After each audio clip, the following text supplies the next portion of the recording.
Welcome back to the Thinking Crypto podcast, your home for cryptocurrency news and interviews.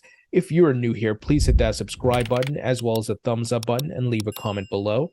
If you're listening on a podcast platform such as Apple or Spotify, please give me a 5-star rating.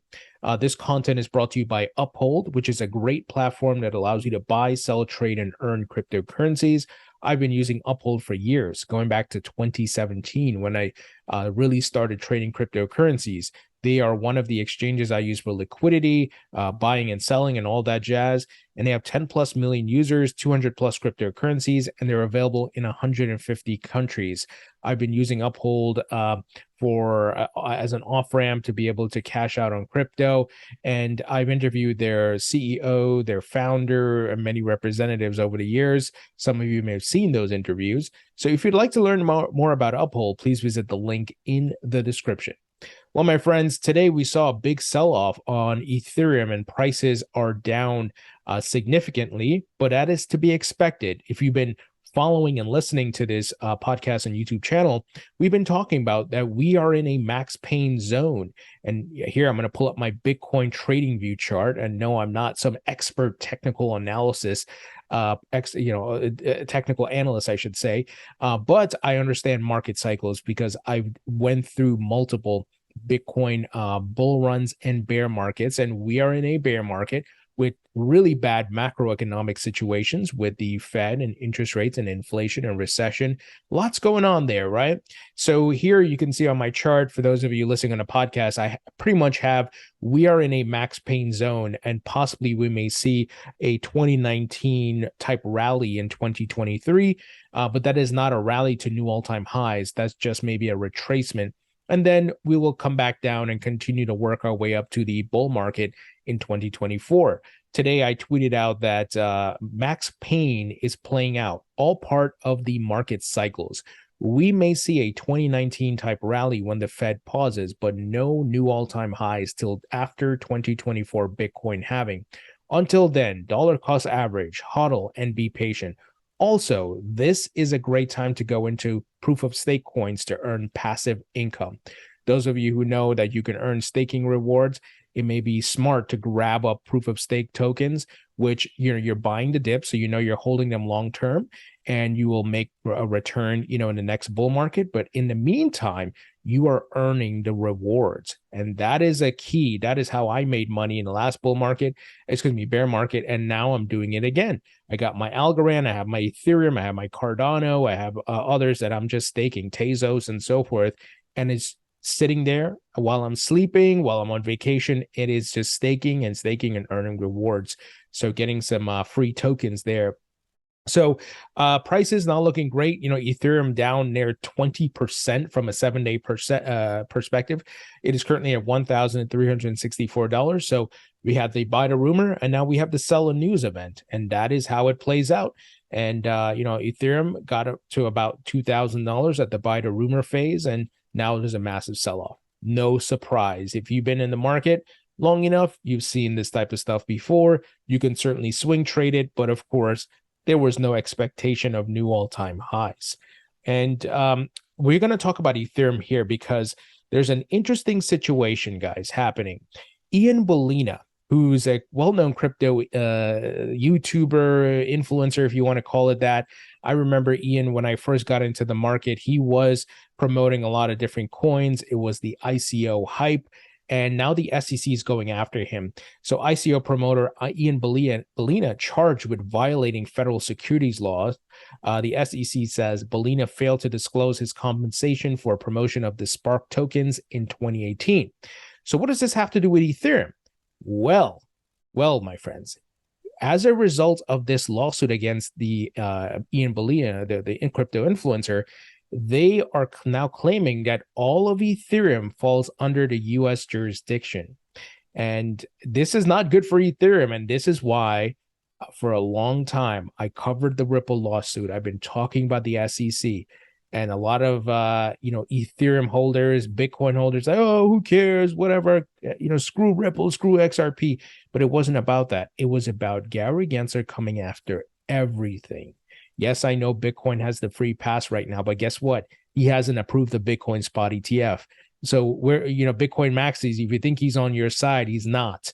He's trying to slow down crypto as much as possible, because I'm telling you guys, and I've talked to industry insiders, I've interviewed so many different people, he's trying to slow this thing down for the incumbents, the big banks like JP Morgan, Goldman Sachs, and so forth. You think they like the capital leaving their funds, their pockets, and going into crypto funds, and individuals buying crypto directly? They don't like that, guys. And not to mention the technology is going to disrupt the payments, the control they have over payments right now. So let me give you some details. When the SEC filed a federal lawsuit Monday against crypto influencer Ian Balina for his failure to register a cryptocurrency as a security before launching a 2008 ICO, everything at first appeared run-of-the-mill. The SEC has for years filed civil suits against individuals and organizations for rolling out unregistered ICOs. Eagle-eyed observers then read a little further into the fine print. In bold and potentially unprecedented move buried in the lawsuit's 69th paragraph, the SEC today claimed it had the right to sue Balina not only because his case concerns transactions made in the United States, but also because essentially the entire Ethereum network falls under the US government's purview. This is significant, guys. In its complaint, the regulator noted that the ETH Balina sent to Balina was validated by a network of nodes on the Ethereum blockchain, which are clustered more densely in the United States than in any other country. The SEC then concludes, as a result, those transactions took place in the United States. The SEC appears to be suggesting that because more of Ethereum's validating nodes currently operate in the United States than in any other country, all Ethereum transactions globally should be considered of American origin. Currently, 45.85% of all Ethereum nodes operate from the United States, according to Etherscan. The second greatest density of nodes is in Germany, with only 19% by comparison.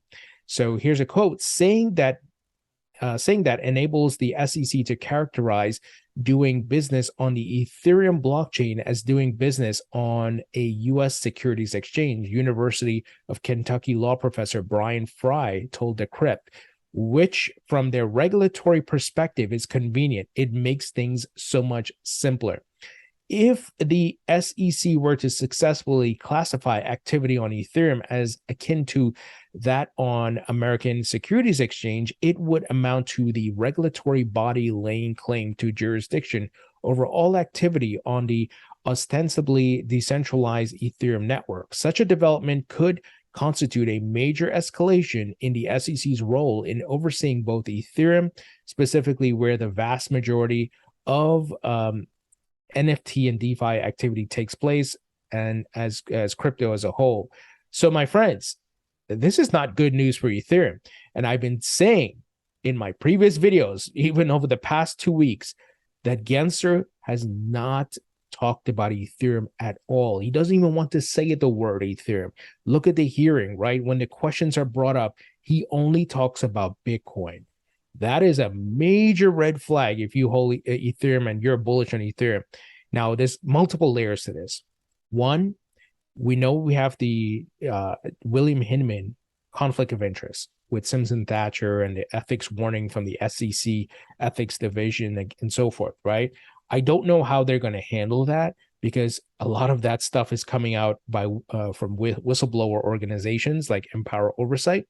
So we have to see what happens there. But clearly, Gensler is looking to make Ethereum and control it as a security. He refuses to talk about it. He refuses to repeat what Jay Clayton and even Bill Hinman said in the past. Even Senator Pat Toomey asked him about this, and he didn't want to say anything. And then you have this lawsuit where they're going after this crypto influencer, and a lot of ICOs were launched on Ethereum in 2017, 2018.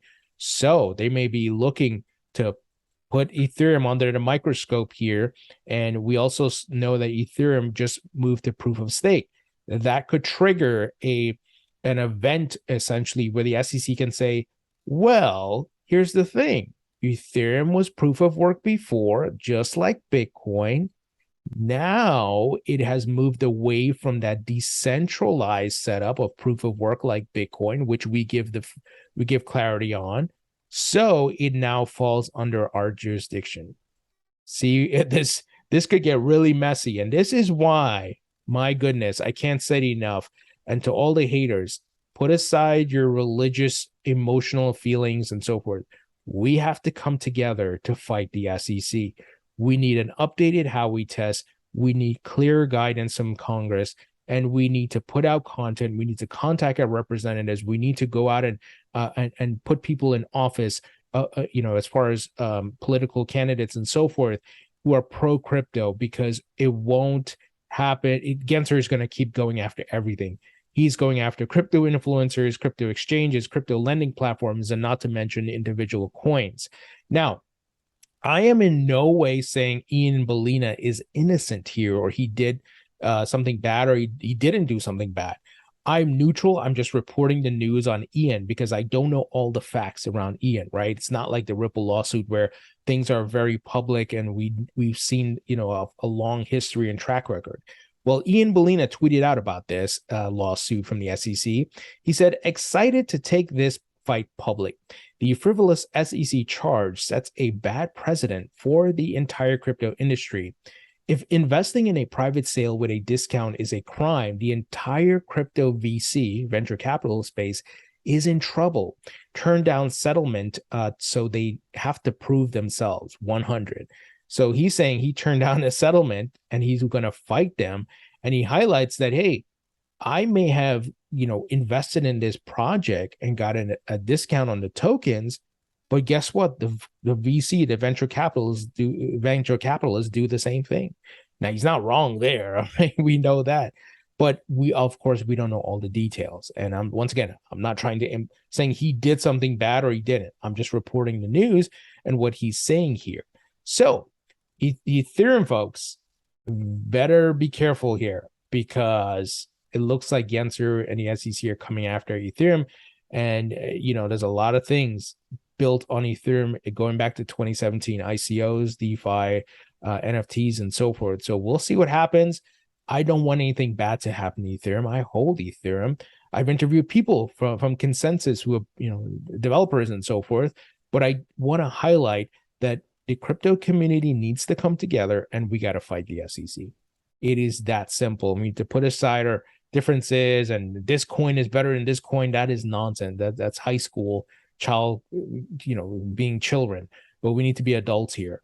So I don't know what, if the Ethereum folks are going to be under the microscope of the SEC. Lawsuits are coming. I don't know. The other aspect to this, guys, is that they're going after crypto influencers. And I'm not concerned because I didn't do any ICO, promotions or anything like that. And back in the day, I've done sponsored videos and I've always disclosed who's the sponsor, right? So that's clear as day. And you guys have always seen that. I even get complaints sometimes. Oh, this sponsor, that sponsor, I don't like this. But you at least know it's sponsored. I'm not telling you it's great and I'm getting paid to do it, right? I'm simply saying, here's what this platform is, and I only choose platforms and things that I vetted and I've used, kind of like how Uphold is a sponsor of this channel. So the other aspect is I'm wondering if the SEC is going to go after more crypto influencers and YouTubers. And the other part of me that's in the back of my mind is that would they come after me from a retaliation standpoint because I've been critical of Gary Gensler and the SEC and their lawyers and so forth? They might. And I don't trust them at all, but I know that I have the backing of the community. All my content is public. People have seen it. I've obviously, worked with John Deaton and attorney Jeremy Hogan on video content. And I've talked to different folks in Congress as well. So I know those people will have my back. But, those are the thoughts that come through my mind. Look, we've seen the SEC and the lawyers play really dirty, very shady, right? They're not abiding by any type of ethics here. They are operating like a greedy regulator, right? They're just trying to drum up anything, make up things, lies, hypocrisy. We've seen the judge call out the SEC on their hypocrisy. I mean, Coinbase CEO tweeted out the SEC is acting shady, right? Those things are proof that you're not dealing with people of integrity here. It's very, very shady. So could they come after me? And even though I live in the United States and I have freedom of speech and I can criticize them, they could. So I'm just putting it out there. You never know. These people are, once again, slimy. Anyway, speaking of regulators, Caroline Pham, who's a commissioner at the CFTC, talk about optics, talk about positioning here. Look at what she tweeted out today. A photo of her with Brad Garlinghouse at Ripple's office, one of Ripple's office. She tweeted out, the next stop on my learning tour was visiting Ripple Labs. Thanks, Brad Garlinghouse. Hashtag XRP, hashtag crypto, hashtag blockchain. Wow. This is a CFTC commissioner. By the way, I'm in contact with her people for an interview. But talk about positioning, right? The SEC is suing Ripple, biggest lawsuit in crypto, and she's going there and post it. She didn't have to post this photo, my friends. Didn't have to put hashtag XRP. This is clearly a big optics play. We know the CFTC is trying to grab the power away from the SEC because Gensler is getting greedy. He's trying to get as much power as possible. I've interviewed Congressman Tom Emmer calling the SEC out, saying, they're acting like the Wild Wild West for regulators, going beyond their scope, going beyond what they have power to do. So I think a shakeup is coming. I think the CFTC is going to get more power, and we want Gary Gensler and the SEC to get less power. So very, very interesting positioning here, my friends. And I think this is a good sign.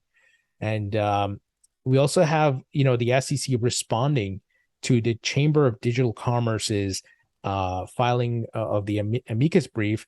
They said the SEC says it takes no position on the Chamber of Digital Commerce filing amicus brief, but asked to respond and request more time on or pages if additional amicus briefs are allowed. The last line is clearly a threat directed at John Deaton. So the SEC, they don't like John Deaton. Oh, they don't like John Deaton at all. But thank God for John Deaton, because he's representing all the XRP holders, which the SEC swore to protect. But we know they came and hurt XRP holders filing this ridiculous lawsuit.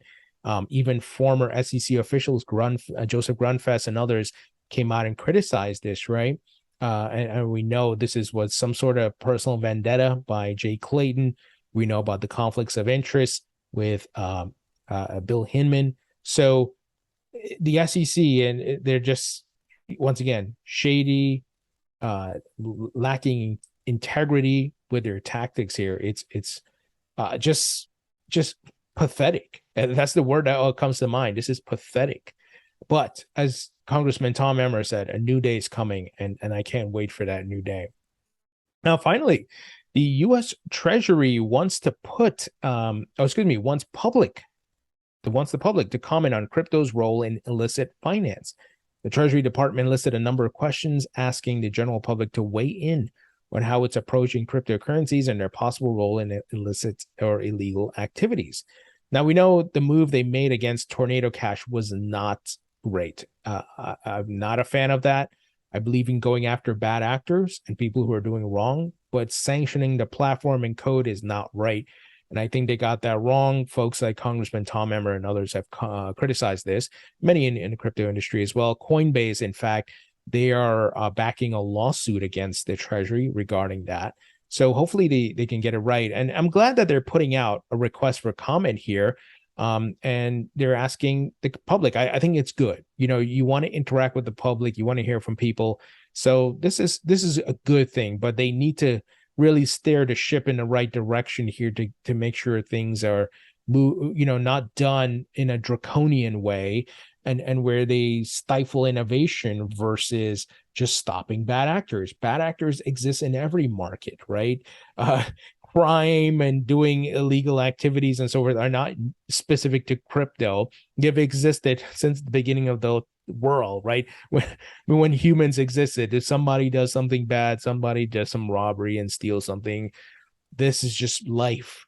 But they need to get this right and not stifle innovation, because the one thing the US better be careful with, this is a global asset class, and this technology is very mobile, where you block it out in your city, your state, your country, it will go to another country. It's not going to just die there. So the US needs to get this right. But we got more members of Congress getting on board. We got, the White House working on crypto. Yes, they don't have everything right, but at least the dialogue, different conversations are happening, different crypto bills are being put forth. So we're moving in the right direction at snail's pace, but the right direction. Anyway, guys, that's the news. What do you all think about the SEC and what they had to say about Ethereum and now going after crypto influencers? This is what we've been talking about for a while. And I hope the people who are ignoring myself and others who were saying, hey, look, this thing is not just about Ripple and XRP. This thing is about the entire crypto market. And look what's happening. They're going to go after YouTubers now. Anybody who has a podcast, it's pathetic. Don't get me wrong. If some crypto YouTuber did something wrong and they broke the law, yes, they should go after them. But we know the SEC, this is not a regulatory agency that has integrity anymore. They're going to try to find anything, and Gensler is like a rabid dog here, that he's just going to try to drum up anything, and just so he can grab that power and say, see, look what I did. And we know he's trying to get that treasury job. Anyway, guys, let me know what you think. Leave your thoughts and comments below. Hit the thumbs up button, share this video, leave 5 stars on the podcast platforms, and I'll talk to you all later.